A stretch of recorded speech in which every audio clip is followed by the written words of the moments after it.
It's Spencer's 21st birthday, and the episode proved to be just as chaotic as the night with the 21-year-old star wide receiver. What's good, y'all? It's your guest, Erica Vane, coming to you right here on Erica Vane TV with another All-American video. And in this one, we are breaking down Season 6, Episode number 4. If you're new here, hit that subscribe button and turn on your bell notifications so you don't miss out on any of my All-American content and conversations. And if you're not new, welcome back, boo.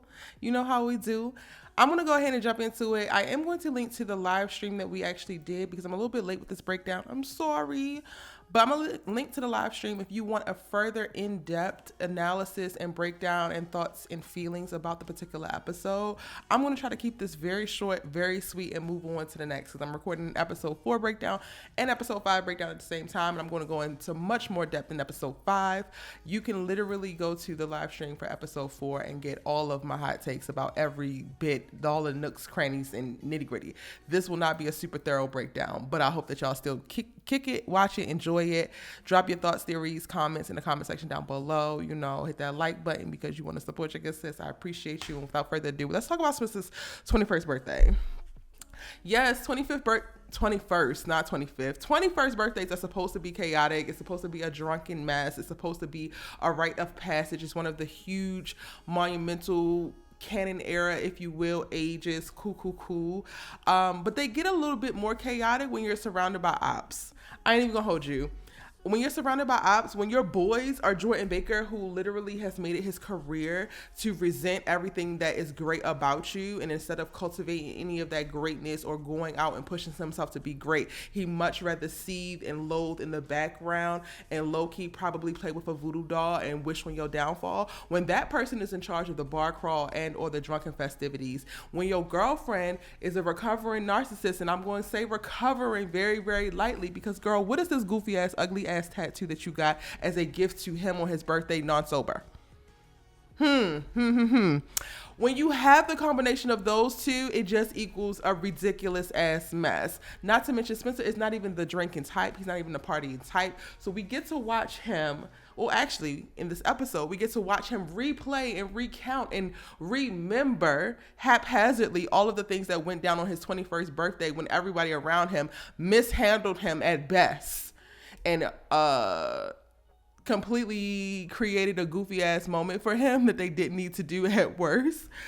We get to see him trying to recount that in the desperate pursuit to figure out what was Liv's gift to him, because that was the number one thing the next day that he really needed to figure out. Whole time, the gift is an ugly ass tattoo that's tattooed on his side that hurts, by the way. Okay. Yeah, this episode, I was just not a fan, y'all. I was not a fan. And again, you can get the details on why I wasn't a fan and the specifics about each moment that I struggle with within the live stream, linked in the description box down below. But let's go ahead and go into it. So the premise of Spencer's search is because he's really trying to put a name or face to something and figure out where he left Liv's gift, because that's all that matters. That's mistake number one. This is his 21st birthday, and the next day, the number one thing that he's focused on is how he cannot piss Liv off by not have lost his gift. Meanwhile, you were tasked with doing 21 shots the night before. Sir, if anybody was expecting you to remember, expecting you to hold on to, expecting you to be accountable for any goddamn thing after you're 21 and or more shots in on your 21st birthday, then they should be shot. Because who would actually put that expectation on somebody? But you're Spencer James, you have a savior complex, you still, recovering from your wannabe superhero life, and this is the thing that you go to. Over the course of you discovering everything that went down, you get saved by Wade, which I don't even consider a save, but the writers of All Americans do. You go again, get a tattoo while you're not sober. Well, your sober girlfriend allows you to, because y'all going to be linked together forever, which this is totally giving foreshadowing of this breakup that is soon to come.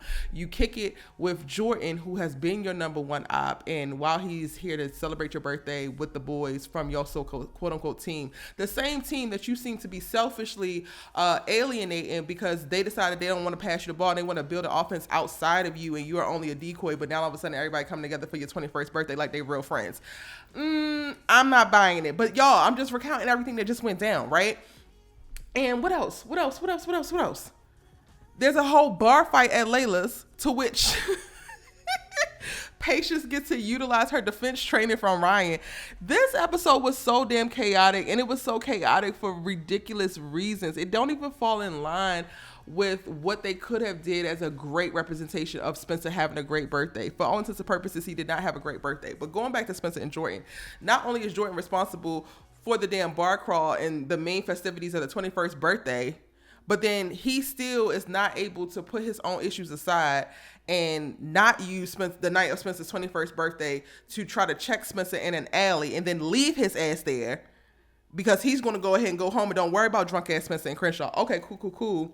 All because Spencer is pissed about being placed as a team decoy and ultimately being put in a circumstance because of the new OC and Jordan's relationship to downplay his greatness on the team, downplay his capabilities on the team, which ultimately will start to potentially cost him opportunities in going to the league.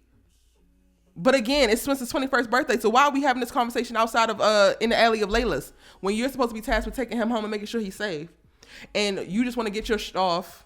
He gives you the little Heisman. Drunk Spencer is hilarious, by the way. The best part about drunken Spencer on the 21st birthday is that the man is really, really funny. But aside from that, you don't even take the job of actually getting this boy home safely to heart because you just wanted to get your shit off Jordan and then you get in the car and let him go about his business. What would a real friend have done? A real friend would have followed him through the alleys, the streets, the byways, and the highways, or wherever the hell he was stumbling to. Because if you couldn't get him into the car, fine, it's his birthday. Do whatever you want to do. I'm going to follow behind you and at least make sure that you're safe, even if I don't like you right now.